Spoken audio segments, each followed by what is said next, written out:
یہاں پہ لوگ ہمیں کہتے ہیں کہ آپ قوم پرستی کے نام پہ نفرت پھیلا رہے ہیں، آپ پشتونوں کی بات کر رہے ہیں۔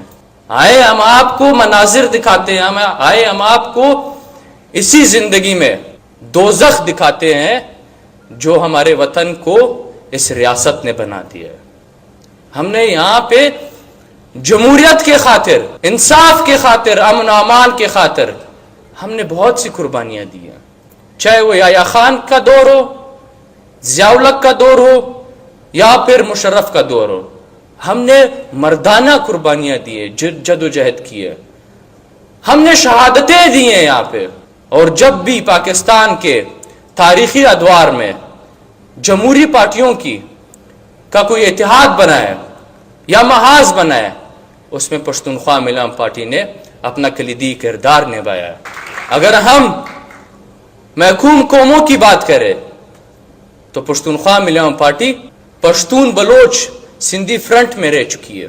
پونم کے پلیٹ فارم سے ہم نے محکوموں کی آواز بلند کی ہے۔ اس کے علاوہ ہم ایم آر ڈی، اے آر ڈی، اے پی ڈی ایم کا حصہ رہ چکے ہیں، اور ان میں سے کچھ تحریکوں میں عثمان خان کاکڑ کا پر افتخار کردار تھا۔ کیا وجہ ہے؟ سوچنے کی بات یہ ہے کہ ہمارے جمہوری پارٹیوں کے قائدین، ہمارے کارکنان اور عوام کی ہر کوشش، ہر قربانیوں کے باوجود اس ملک میں قومی برابری کی بنیاد پہ جمہوری فیڈریشن نہ بن سکا۔ اس ملک میں آئین و قانون کی حکمرانی نہیں لائی جا سکی۔ اس ملک میں منتخب پارلیمنٹ کی بالادستی تسلیم نہیں کی گئی۔ یہ ایک تلخ حقیقت ہے کہ آج اس ملک میں اقتدار اعلیٰ، اسٹیبلشمنٹ، مسلح افواج اور جاسوسی اداروں کے ہاتھ میں ہے۔ اس ملک کی خارجہ اور داخلہ پالیسی جو منتخب پارلیمان میں بننی چاہیے تھی، وہ آج جی ایچ کیو میں بن رہی ہے، اور اس کے نتیجے میں آپ دیکھ رہے ہیں کہ اس ملک میں فرقہ واریت، انتہا پسندی، دہشت گردی عروج پہ ہے۔ یہاں پہ غیر جمہوری قوتیں جمہوری قوتوں پہ بھاری ہے۔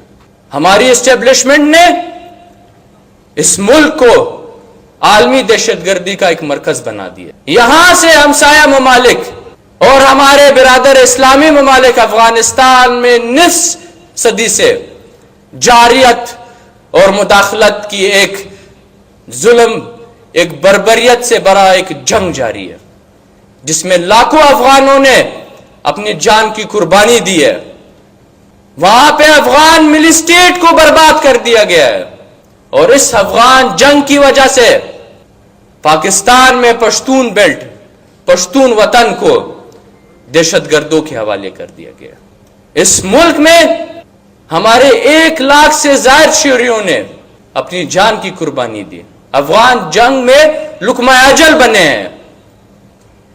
2014 میں آرمی پبلک سکول میں جو واقعہ ہوا، اس کے بعد تمام جمہوری پارٹیوں کی منظوری سے نیشنل ایکشن پلان بنا، جس میں مسلح افواج کو دہشت گردوں کے خلاف آپریشن کرنے کے لیے مینڈیٹ دیا گیا۔ مگر یہ آپریشن پشتون وطن خصوصاً فاٹا کے شہریوں کے خلاف ہوا۔ بندوق کی زور سے انہیں اپنے علاقوں سے نکالا گیا، اور لاکھوں کی تعداد میں انہیں بنو اور ڈی آئی خان کے کیمپوں میں یرغمال رکھا۔ ان کی یہ ظلم کی داستان یہاں ختم نہیں ہوتی۔ آپ سوچ بھی نہیں سکتے کہ فاٹا کے تمام شہر، کاروباری مراکز اور لاکھوں کی تعداد میں گھروں کو ٹینکوں، بموں اور بارودی سرنگوں سے مسمار کر کے برباد کیا گیا، اور وہاں سے مقامی آبادی کو نکال کے وہاں پہ دہشت گردوں کو پالا گیا۔ یہ ہے آپ کی قومی یکجہتی، یہ ہے پاکستان کی ریاست کا پشتونوں کے ساتھ سلوک۔ پیارے دوستوں، یہاں پہ علی وزیر کی بات کی گئی۔ جب کسی قانون میں، جب کسی بھی آئین میں اس چیز کی سزا ہے ہی نہیں کہ آپ کیوں ظلم کی بات کر رہے ہو، آپ کیوں ریاستی دہشت گردوں کی بات کر رہے ہو، آپ کیوں زندگی کا حق مانگ رہے ہو؟ جب ایک چیز کی سزا ہے ہی نہیں تو کیا سزا دیں گے؟ یہاں پہ ہمارے دوستوں نے پشتون جوانوں کی بیداری پہ بات کی، ان کی سیاسی پختگی پہ بات کی، ان کے نظریے پہ بات کی. میں خود اس چیز کا گواہ ہوں. جب سے ہم آئے ان جوانوں کو فون کالز آ رہی ہیں کہ اس کانفرنس میں کون آ رہے ہیں، اس میں پشتونخوا ملن پارٹی کے لوگ آ رہے ہیں، اس میں محسن داوڑ آ رہے ہیں، اس میں منظور پشتین آ رہے ہیں. وہ لوگ اس کا ایک مذاق اڑا رہے ہیں. وہ اب ڈرتے ہی نہیں ہے، ان کو فکر ہی نہیں ہے کہ آپ جو اکھاڑ سکتے آپ اکھاڑ لیں. ہمیں اس چیز کی پرواہ نہیں ہے. لالا شہید کا سب سے بڑا گناہ یہ تھا کہ انہوں نے جو پشتون خطے میں جو دہشت گردی ہو رہی ہے اس کے بارے میں پورے ملک کے عوام کو آگاہ کیا، اس دہشت گردی کی پالیسی سے پردہ اٹھایا، اور یہ آواز حق ان کی عظیم شہادت کا وجہ بنا.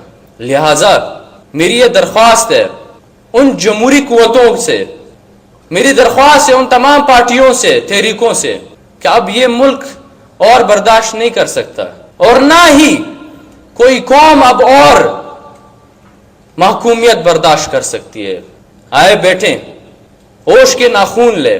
یہ ملک ایک کثیر القومی ملک ہے، اس میں 5 قومیں آباد ہے، اس میں پشتون، بلوچ، سندھی، سرائکی اور پنجابی آباد ہے، اور ہزاروں سالوں سے اپنے اس سرزمین پہ آباد ہے. لہذا قومی برابری کے بنیاد پہ ایک حقیقی جمہوری فیڈریشن بنائے جس میں سب قوموں کی برابری کے بنیاد پہ نمائندگی ہو، تب ہی یہ ملک آگے بڑھ سکتا ہے. ہماری اس محکومی، ہماری اس دردناک، اذیتناک داستانیں ہماری سنی. ہم کمزور نہیں ہیں، ہم ہر چیز کا مقابلہ کر سکتے ہیں. بس صرف ہم یہ بتانا چاہتے ہیں کہ ہم کسی کے خلاف نہیں ہیں. ہماری بہت ہی تاریخی ایک تاریخ ہماری گزری ہے کہ ہم نے جس طرح حکومتیں کی ہیں، جس طرح بادشاہیاں کی ہے، اور جس طرح ہماری تاریخ ہے اس کے بارے میں لوگوں کو آگاہ کرنے ہمیں. واقعتاً سپدے باندې اوس یو څوک هم خفه نه دی چې د پښتانه وطن یا د پښتانه قام سره به مخ ته څه کړي، چې ستاسو رنګه ویش باجرته، باهمته، پوه ځواناني او زموږ داسې باهمته خوندي، نو انشاءالله پښتون قام داسې هغه ورځ لرې نه ده چې دا غلامۍ به ځان آزاد کړي.